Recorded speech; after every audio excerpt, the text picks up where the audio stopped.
final video tonight, guys. Final video.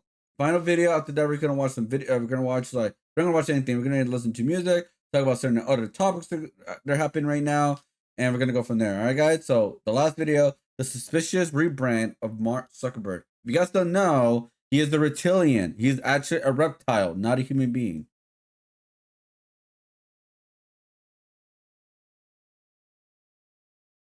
Yeah, there's a lot of cleaning I gotta do in this piece.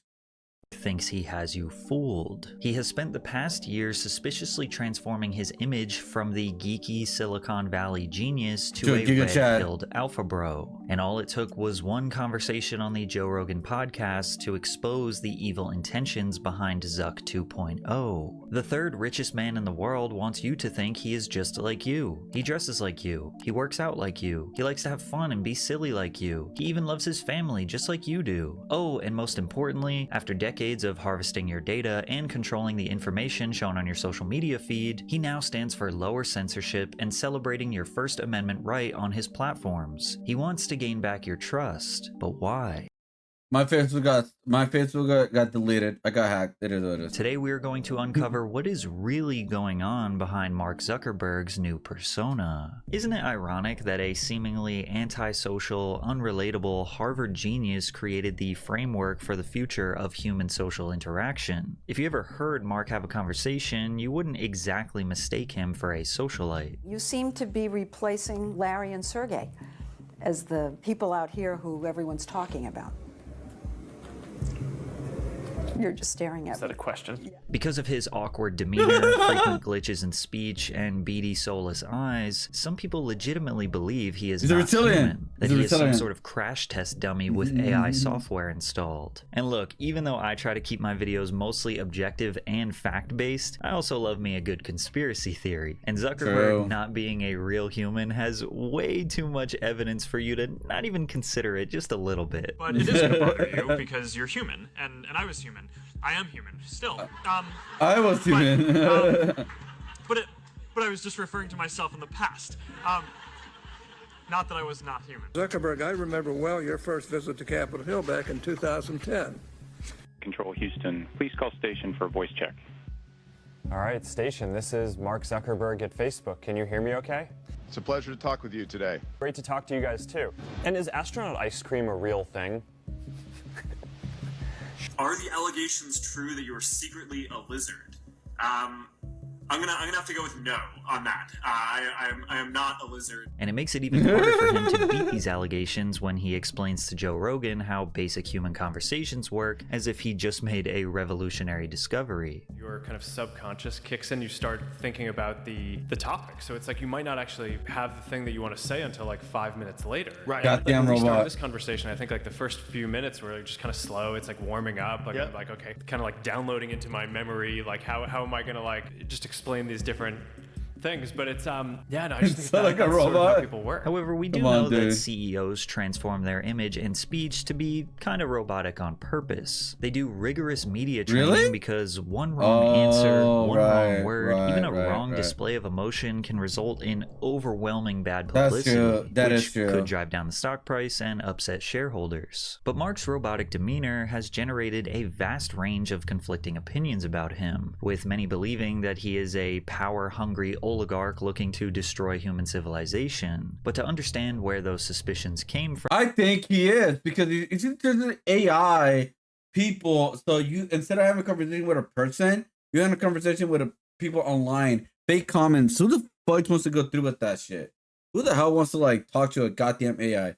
I'll tell you who. People who like Genshin Impact. If you guys don't know, go to Character AI. They have over 120 million downloads of an AI Genshin Impact character, bro. Like, what the fuck?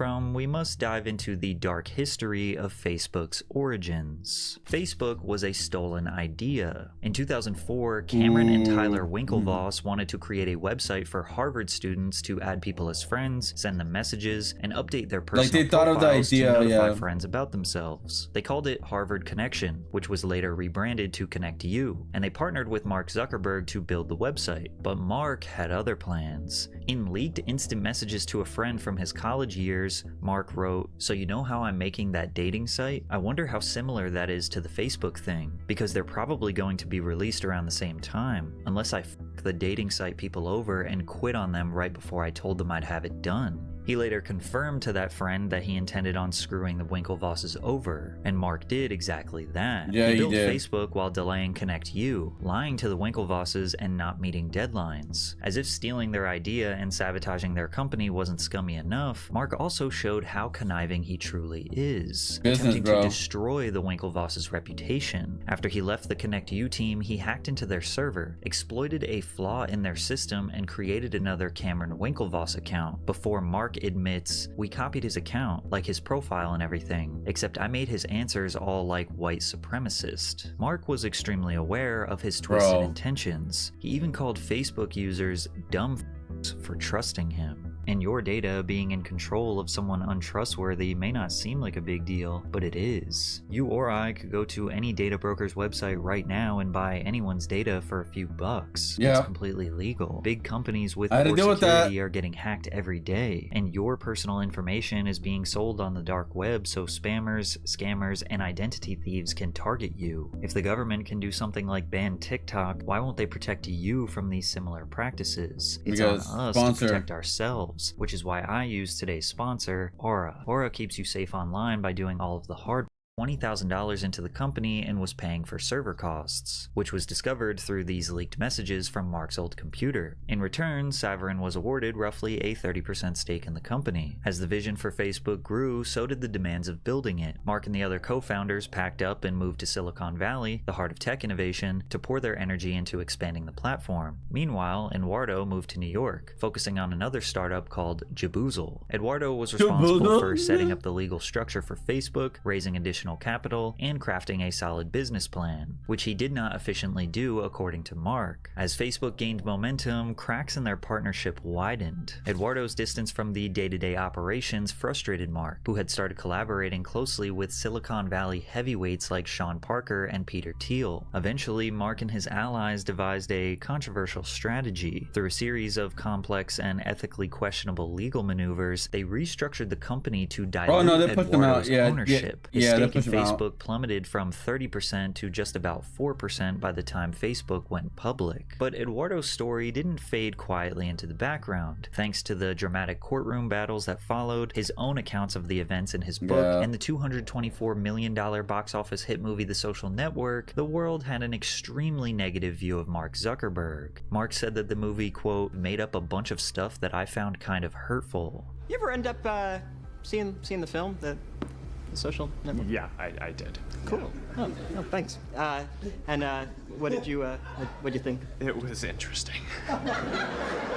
Interesting. You know what? I'll take it. Now, some people look at Mark's past as nothing more than a cocky 19-year-old kid making teenage mistakes, while others feel that this is an extremely concerning origin story for the man who currently has control over the privacy of 3 billion people around the world. Mark has fought relentlessly to maintain an incredible amount of power at Facebook. He quite literally cannot be fired. While he only owns about 13% of the company, he also personally controls nearly 60% of the voting power of Facebook shares. Because there are two kinds of Facebook stock. The Class B shares that Zuckerberg and other insiders own have 10 times the voting rights of Class A shares. Much power? Because of Mark's shady past and immense power, the press put a little bit of pressure on him. However, Mark refused to give straight answers, particularly when it came to privacy. Like in 2010, when he was asked a very simple question and began to sweat profusely, panicking for seemingly no reason. Do you feel like it's a backlash, or do you feel like you're violating people's privacy? Do you feel like you're adequately portrayed as a... Because I want to wonder about the person who actually created this thing. Bro, what the... Yeah, I mean, you know, a lot of stuff happened along the way. I think, you know, there were real learning points and turning points along the way in terms of building things. He's just saying a whole lot of nothing. That's what he's doing right now. He's saying a whole lot of nothing right now.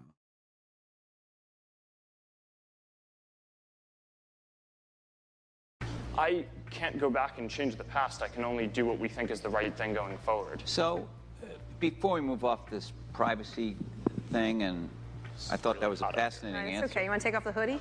You know, I never take off the hood. I know you don't. What's with that? No. Girls? Whoa. All right. Sorry. Yeah, that's okay. Maybe I should take off the hoodie. But what exactly was he hiding? Well, maybe the main driver of his revenue. Since Facebook is a free service, they make selling a lot of nearly all ad, of their right? revenue by selling advertisements. And selling information to people.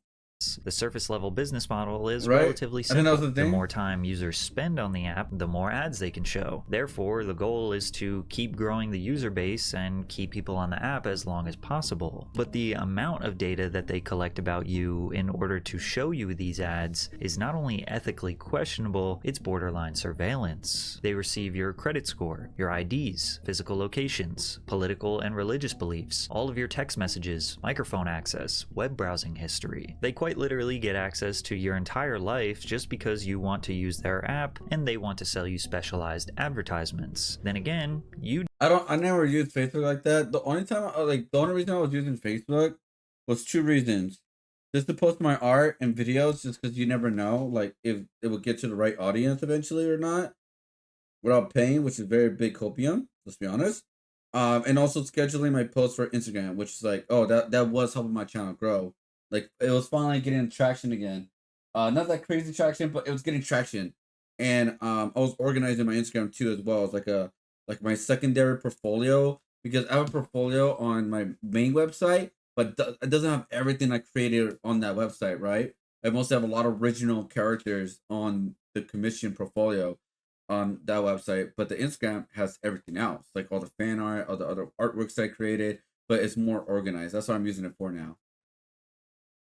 did agree to their terms of service, and you do have the ability to opt out, but the practices they use to keep you on the app is nearing psychological warfare. In 2016, a whirlwind of chaos erupted. We had the most turbulent presidential election in history, the Brexit referendum, and billions of people spending more time than ever before online. And Facebook decided to change the way their algorithm worked. Mark wrote in an update letter, "We will also prioritize posts that spark conversations and meaningful interactions between people. To do this, we will predict which posts you might want to interact with your friends about and show these posts higher in feed." Now the problem was what the algorithm deemed as the most meaningful content. For the most politically oriented 1 million American users, nearly 90% of the content that Facebook shows them is about politics and social issues. Now combine that with an even bigger problem. Political and social issues that made people angry were designed to reach the tops of people's feeds. Oh my the God. algorithm had assigned reaction emojis, including the angry emoji, 5 times the weight of a simple like, according to company documents. This meant that millions and millions of people were essentially trapped in an echo chamber of argumentative content about political and social issues. Because that makes content, that makes people interact with the content. If people disagree with you, people will really talk to you, and make those numbers go up like crazy. And I'll prove that. Actually, I did a post. I was just very curious, right, on Twitter, of the Drake new album. Right, I didn't call it trash. If anybody cares about that, I didn't call it trash or anything like that. No. I literally just said, and this is not like crazy big numbers, but I literally said, I got 19,000 views. I literally said, Drake has learned his lesson, Lamau, never go after Kendrick. Fuck all that rap beef, I'm just trying to get the party lit, which that was a Drake quote for his new album. All he is good for is party music, and that's fine. And that like brought in people to comment. And then not only that, I did it again. Well, before that one, I did this one. I commented on the Stin and Pete clip. I said, "Oh, it's simple. Cut him out. Everything. He won't care, and they can move on. You can't police someone, especially if it's Aspen, and they shouldn't be allowed to." And that got 1,000 likes and 118K views because I said that little drama-esque, right? People just started commenting like it just snowballed. It's like, oh shit. So the sad truth is, if you don't make content that's like it's a little bit drama-esque, it doesn't be like complete toxic, but if you don't do that, it's gonna be very hard to get clicks. Very hard in today's world. But it gets worse. A private company with sinister intentions was able to obtain private data from Facebook due to inadequate oversight. Remember those goofy personality quizzes you'd see back in the day on Facebook? Oh yeah, well, I remember chances those. are if you took one, you helped fuel political propaganda. Alexander Kogan created an app called This Is Your Digital Life. The app was presented as a personality quiz that required users to be logged into Facebook to take. So not only did it collect the quiz data, but also all of the personal information that Facebook takes from you. The app also accessed data from users' friends without their explicit consent. Kogan harvested information from up to 87 million Facebook profiles and sold the data to Cambridge Analytica, who then created psychological profiles of Americans for targeted political advertising, deep diving into their exploitable traits obtained from Facebook likes. The Kenyatta campaign, which we ran in 2013 and 2017 for Kenyatta. And what you have done in the Kenya? We have rebranded the entire party twice, written their manifesto, done 2 rounds of 50,000 surveys. Damn. Research, analysis, messaging.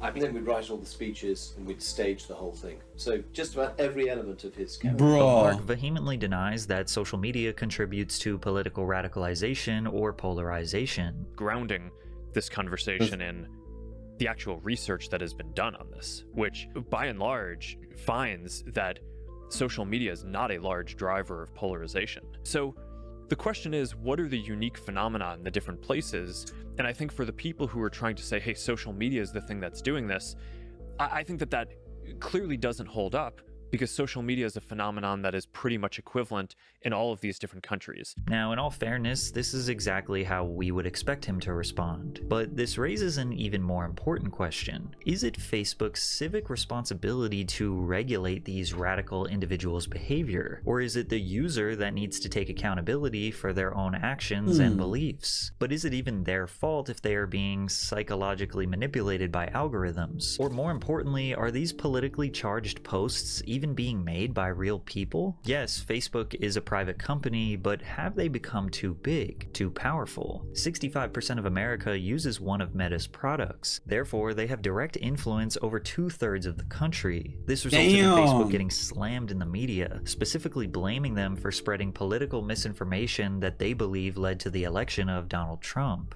I was really worried from the beginning about basically becoming this sort of decider of what is true in the world, right? That's like kind of a crazy position to be in for billions of people using your service. So the company invested in a complicated, bureaucratic operation of independent third-party fact-checkers globally who are certified through the Nonpartisan International Fact-Checking Network. Unfortunately, this system wasn't deemed to be good enough or accepted by really anyone, but more specifically the US government. So they called Mark Zuckerberg in for a congressional hearing in regards to Facebook's privacy and use and abuse of data. And this could not have gone any worse for Mark Zuckerberg. It was so His bad. robotic speech was worse than ever. He was looking incredibly nervous, looking like he had to remind himself that humans have to blink and drink water occasionally. He sat on a booster seat to make himself appear taller. His face was pale white. His eyebrows were non-existent. He had a terrible haircut and there was no soul in his eyes. He looked like an avatar of himself and it was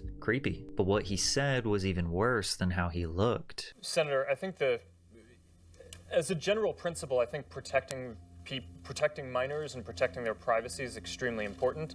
And we do a number of things on Facebook to do that already, which I'm happy to get into. And I appreciate it. I'm talking about a law.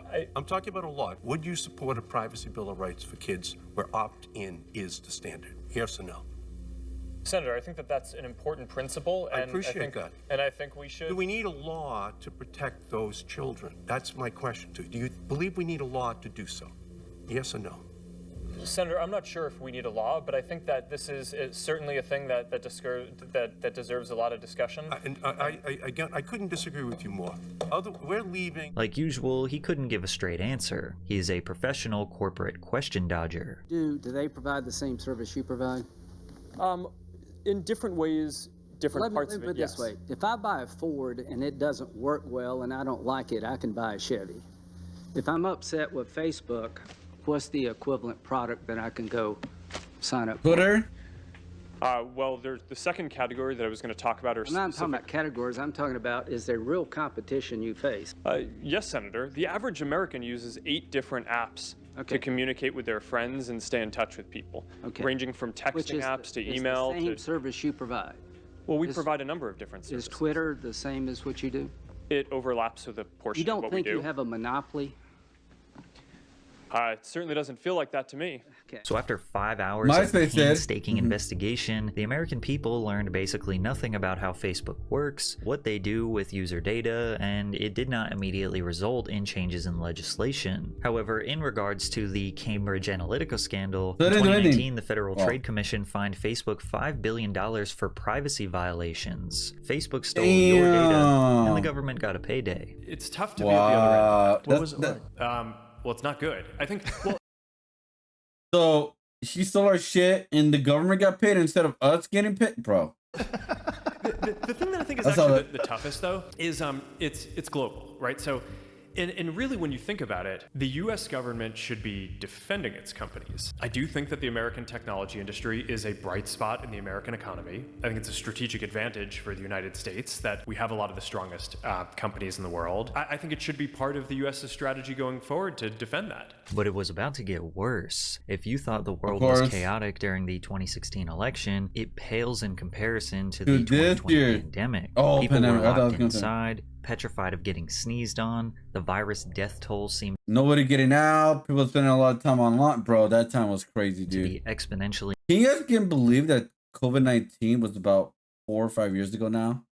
Increasing, and different information came out every day about the proper protocol to stop the spread. Zuckerberg 100% confirmed suspicions that the government was pushing a controlled narrative about the pandemic. While they're trying to push that program, they also tried to censor anyone who is basically arguing against it. And they pushed us super hard to take down things that were true. Right, I mean, they basically pushed us and said anything that says that vaccines might have side effects, you basically need to take down. I was just like, well, we're not going to do that. Like, we're clearly not going to do that. I mean, that is inarguably true.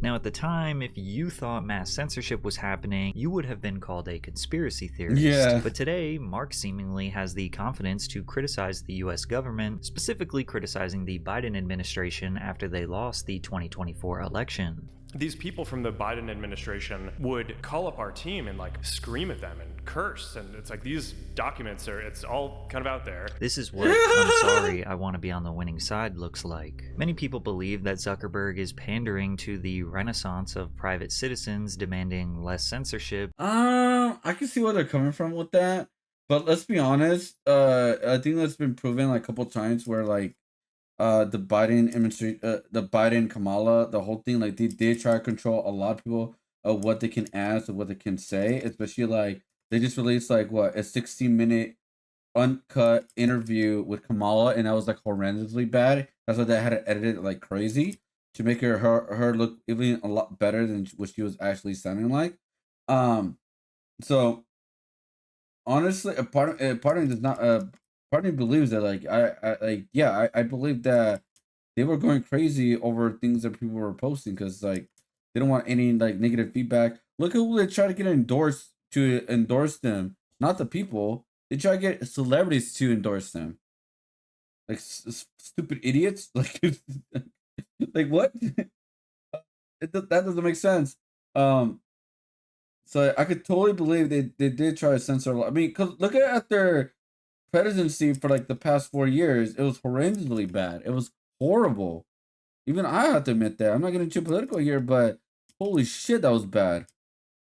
And less government control over information. And he's shifting all of the blame to the Biden administration that is no longer in power and being like, oh my god, the government is so corrupt, right guys? But he isn't just blaming the government. He is also blaming the third-party fact-checking organization he hired for being too biased. This has resulted in a major change in content policy on Facebook. First, we're going to get rid of fact-checkers and replace them with community notes similar to X, starting in the US. After Trump first got elected in 2016, the legacy media wrote non-stop about how misinformation was a threat to democracy. We tried in good faith to address those concerns without becoming the arbiters of truth. but the fact checkers have just been too politically biased and have destroyed more trust than they've created, especially in the Yeah, that sucks. I mean, I'm not surprised that fact checkers has some biasness because every human has biasness. I have biasness. You know what I mean? We all have this sickness. I mean, it's just the way that humans are. US. One of Meta's fact-checking partners responded to this saying, they used Meta's tools to submit fact checks and followed Meta's rules that prevented the group from fact-checking politicians. Meta ultimately decided how to respond to the fact checks, adding warning labels, limiting the reach of some content, or even removing the posts. This, again, just furthered the idea for people that he is trying to absolve himself or his employees of any blame for being a part of the machine used to control narratives, amplify hate, suppress facts, and ultimately divide Americans. And whether or not this is a clever smokescreen or a genuine concern, it is clear that Mark does understand some major shifts in public discourse. They trust the creators and the voices that they feel like are being authentic and giving them valuable information on there. So there's, I think, going to be just this whole new class of creators who basically become the new kind of cultural elites that people look at and are like, okay, these are the people who give it to me straight. I think that's a thing that is, maybe it's possible because of social media. But why does Mark all of a sudden feel like he needs to speak out against these issues? He says it's not because of the election, but then immediately contradicts that by saying how they tried to make company decisions based on whatever the mainstream opinion is. I mean, at this point, I think a lot of people look at this as like a purely political thing. You know, it's because they kind of look at the timing and they're like, hey, well, you're doing this right after the election. It's like, okay, I try not to like change our content rules like right in the middle of an election either, right? It's like there's not like a great time to do this. It's, right. You know, and you want to do it a year later. Yeah, it's like there's no good time to do it. There's, right. You know, and whatever time is going on, there's going to be. The good thing about doing it after the election is you get to take this kind of cultural pulse as like, okay, where are people right now? Well, I mean, there is the culture shift ever since the election happened and the end of the election and with the new president. Look at all these companies, like pretty much closing these whole DII stuff in the workforce, right? Or how people could say retard again and they don't feel bad about it. Like that's all. Bro, it's funny saying that, but it's like it's so weird. It's like now people can just say that word without like. Can people now say blind playthrough again, right? Because remember. Blind playthrough became such a big like kind of what do you call it controversy in Twitch for saying blind playthrough. Someone who was disabled found that offensive for blind people. Instead of a blind person saying it, it was someone who is disabled but wasn't blind said that blind playthrough was offensive.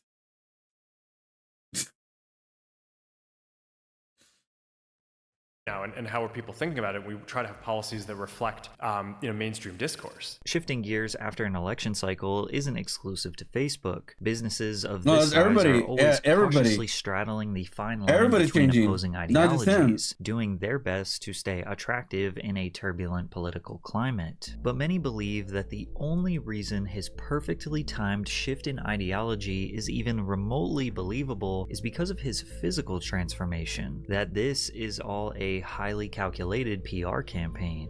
Nobody would buy a single word he is saying if it was coming from the empty-eyed, pale-skinned, horrible haircut, and robotic speech Mark Zuckerberg. The last time he tried to relate to us mortals, it made him look less human than ever. I like racing.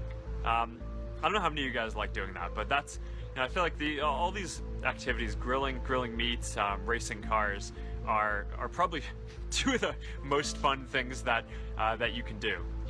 So he traded in the prim and proper cut for some modern messy curls, replaced the boring gray shirts for an oversized streetwear tee and a long gold chain. But it doesn't stop at the surface. Mark even ditched the sedentary office lifestyle for the action-packed world of mixed martial arts, training with some of the most lethal fighters in the world. He often posts his black eyes and injuries, and even says that he would like to one day compete in a real MMA match. Suddenly, he becomes less of an enigma and more like someone you might meet at a local gym, grappling with the same struggles and setbacks as any aspiring athlete. He has expressed a newfound love for hunting. He even vowed that he will only eat meat that he has killed himself. And with this transformation, Mark thinks he has you fooled. He thinks that you can't tell that this is a PR. No, he does have us fooled. Don't lie. No, he does have us fooled. But when you're fighting, it's like, no, that's like, I think in some ways when people see me competing in the sport, they're like, oh no, that's the real Mark. It's like, because it goes back to all the media training stuff we were talking about. When I'm going and giving my sound bites for 2 minutes, it's like, no, it's like, fuck that guy. It's like, that's the real one.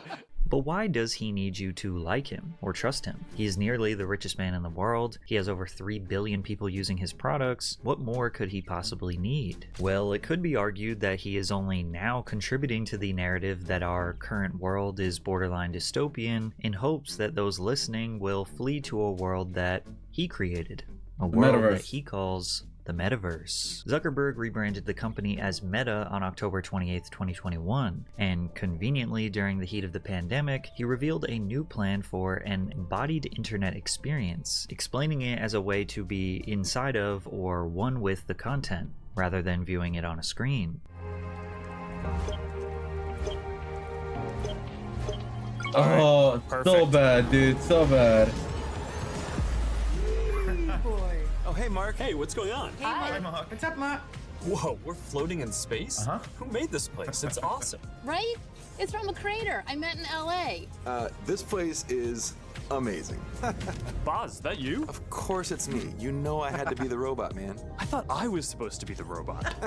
In true Zuckerberg fashion, he didn't create the metaverse. He just stole the name to make everyone think it was his brainchild. The metaverse is more of a general description of any immersive virtual world where people like can VR work, chat, play, and socialize. Roblox and VR chat are considered metaverse platforms. However, Facebook's version is called Meta Horizon Worlds, and it's an abysmal failure. Most people think this is just a bad video game with no storyline, no purpose, and horrible graphics. But Mark Zuckerberg genuinely believes that this is the future of human civilization, that we will all one day work, socialize, and play in this reality that he created. But it's not.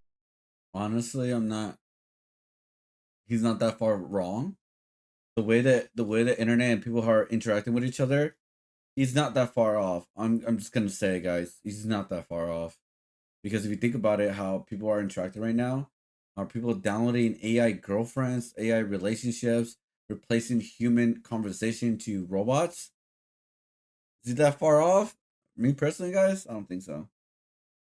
Not working. After investing $36 billion into this new venture, Horizon was only used by about 200,000 monthly users at its peak. Since then, it's been dropping in user base drastically. They got so desperate for new users that in August of 2024, they lowered the age gate to 10-year-olds, hoping to get the unsupervised youth addicted to his platform. But despite VR not going exactly to plan, Meta recently launched Orion, their augmented reality glasses that merge the digital and physical landscape. Because right now, right now we have our phones, but we're like it takes you away from like the physical environment around you. Mm-hmm. You're kind of like sucked into this little screen. I think now in the future, our computing platform, as it becomes more of like a glasses or eventually contact lens form factor, the internet is going to get overlaid on the physical world. And if you can get past the big goofy frames, this does seem like.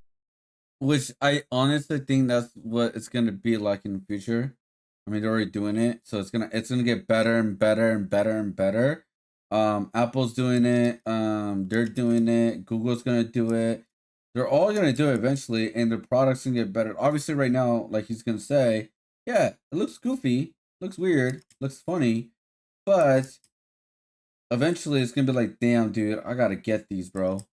Like really cool technology that has been glamorized in sci-fi movies for decades. But all it took was a couple motivated college students to show the dystopian dangers that these glasses provide. We built glasses that let you identify anybody on the street. To use it, you just put the glasses on, then as you walk by people, the glasses will detect when somebody's face is in frame. Oh, wow, that's crazy. Them, and after a few seconds, their personal information pops up on your phone. Right? Ooh. June Lee, right? Ooh. You're from Bergen County Academies? Yeah. Your Korean name is Ju-eun?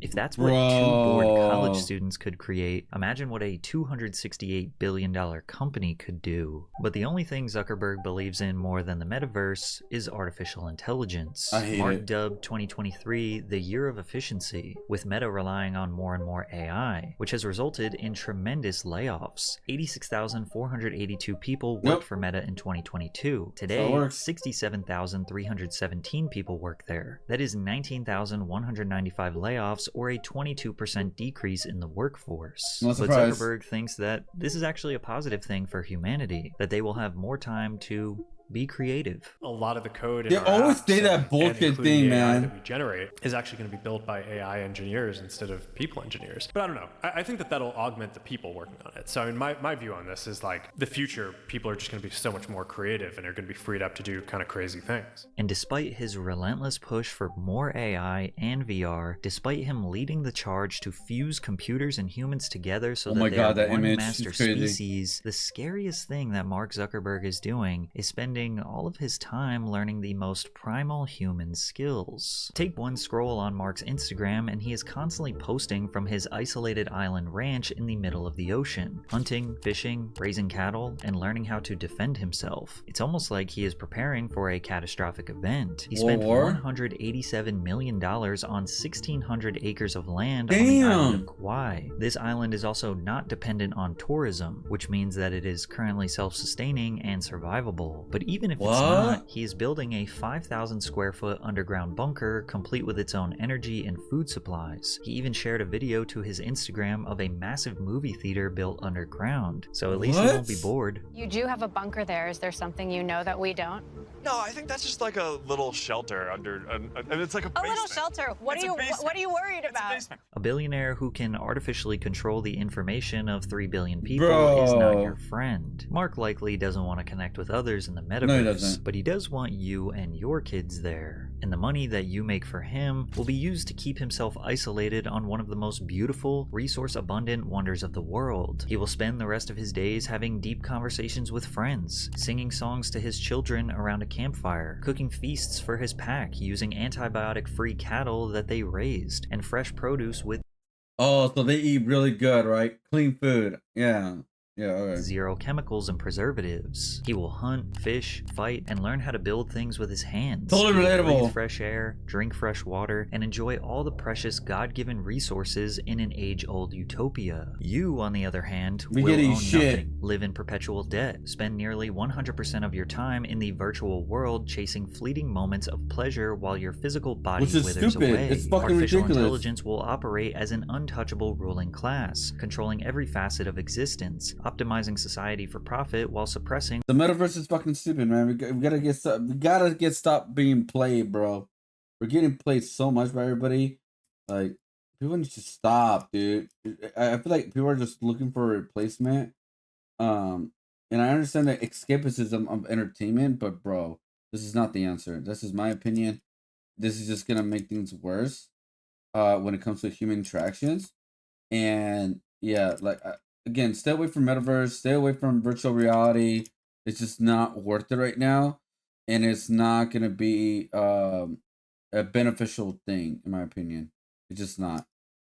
What little remains of human autonomy. You will be trapped in a dystopian hellscape, and you will love it. Oh, come on now. What's with the sound effect? Come on now, dude. Come on now. But I hate that it's going that direction, honestly. I saw this one comment that said that Mark is kind of a guy that would get bit by a zombie, walk into a heavily populated area, and not tell anyone he got bit. No, I'm not a lizard. Is exactly what a lizard man would say.